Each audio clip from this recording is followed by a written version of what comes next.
Materi kali ini kita akan membahas pengaruh elevasi pada desain pemipaan standar ASME B31.1. Selamat mengikuti, salam quality.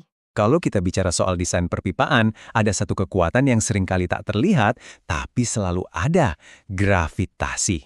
Ya, gaya yang sama yang menjaga kita tetap di bumi. Nah, kekuatan ini bisa menciptakan tekanan tersembunyi yang kalau sampai diabaikan, akibatnya bisa fatal.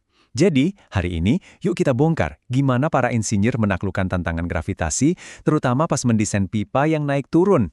Oke, buat pemanasan coba bayangin deh, ada pipa tinggi banget, mungkin di gedung pencakar langit. Pipa itu ngalir dari atap sampai ke basement. Pertanyaannya simpel, apakah tekanan air di atas sama dengan tekanan di bawah? Kayaknya intuisi kita langsung bilang jelas beda, dan ya intuisi Anda benar. Sekarang, mari kita cari tahu kenapa.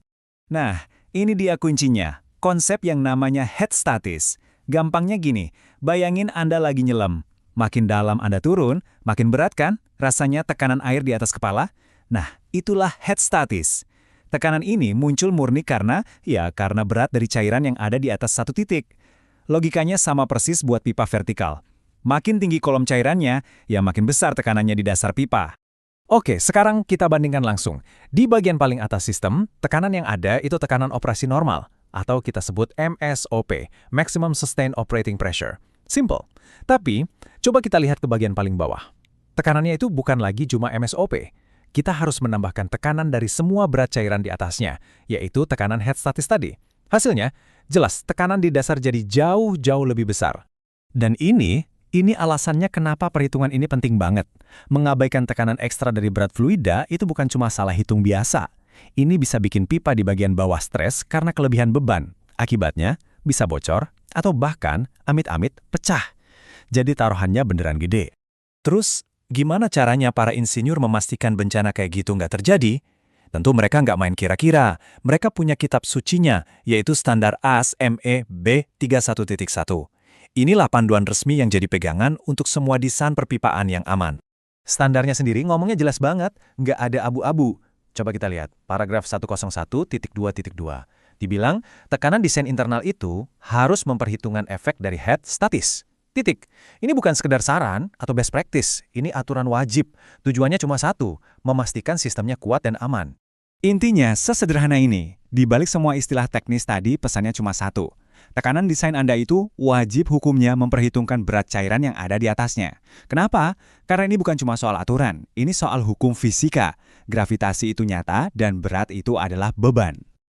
Oke, sekarang kita masuk ke bagian prakteknya. Gimana sih seorang insinyur ngambil aturan tadi dan mengubahnya jadi desain pipa yang beneran aman dan sesuai standar? Tentu ada langkah-langkahnya. Prosesnya kira-kira begini. Pertama, tentukan dulu tekanan operasi atau MSOP di titik-titik penting, terutama yang beda ketinggian. Kedua, tambahkan tekanan dari head statis di setiap titik itu. Gampangannya, hitung berat cairannya. Ketiga, nah ini penting, cari kondisi paling parah. Titik mana yang tekanannya paling tinggi, suhu paling ekstrim, kombinasi beban paling berat. Dan yang terakhir, angka dari kasus terburuk inilah yang jadi dasar buat ngitung setebal apa dinding pipanya harus dibuat. Jadi semua langkah-langkah rumit tadi itu, ujung-ujungnya cuma buat nemuin satu angka krusial, TM, atau ketebalan dinding pipa minimum. Angka inilah yang jadi jaminan kalau pipa itu cukup kuat secara fisik buat nahan semua beban tekanan yang ada, dengan aman tentunya. Dan kalau kita lihat rumusnya, semua jadi masuk akal. Ini rumus dari standar paragraf 104.1.2 buat ngitung ketebalan dinding. Fokus ke variabel PD, alias tekanan desain internal.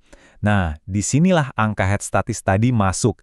Jadi nilai P yang dipakai di rumus ini bukan cuma MSOP, tapi MSOP yang sudah ditambah tekanan dari head statis. Kelihatan kan hubungannya? Biar lebih kebayang, lihat grafik ini. Batang yang kiri itu tekanan desain, kalau kita misalnya lupa sama gravitasi, cuma pakai MSOP. Nah yang kanan itu, tekanan desain yang sebenarnya, setelah ditambah head statis. Lihat bedanya? Selisihnya itu lumayan loh. Dan selisih itulah yang jadi pembeda antara sistem yang aman sama sistem yang bisa gagal kapan saja. Prinsip ini ditekankan lagi di standar. Paragraf 101.1 intinya bilang, kita harus selalu mendesain untuk skenario terburuk. Cari kondisi yang butuh pipa paling tebal, komponen paling kuat. Dengan begitu, kita bisa yakin seluruh bagian sistem, apalagi titik yang paling bawah dan paling stres, bakal kuat menahan beban maksimumnya.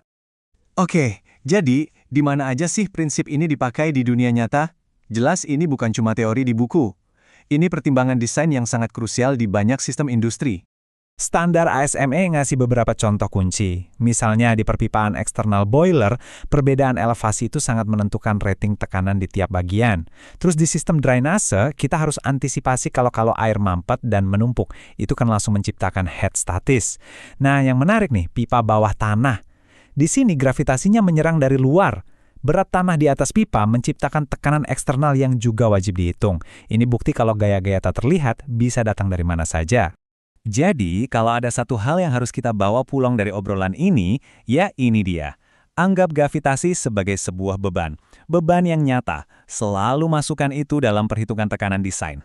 Cuma dengan cara itu, kita bisa memastikan sistem yang kita bangun aman, andal, dan pastinya sesuai aturan. Nah, ini jadi bahan renungan buat kita.